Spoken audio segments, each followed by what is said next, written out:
Here is a Nibble Learning app review.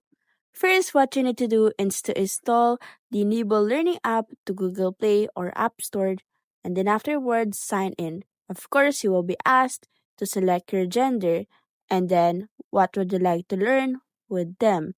So as you can see, you can choose from literature, statistics, history, and then of course you will be asked what are your learning goals, and then afterwards you will be asked what learning skills do you have and what do you like to learn.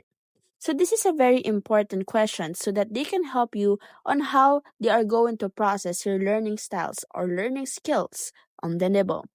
So if you're a student who'd like to do interesting facts and wanted to have a very productive study habits, Nibble is the right application for you.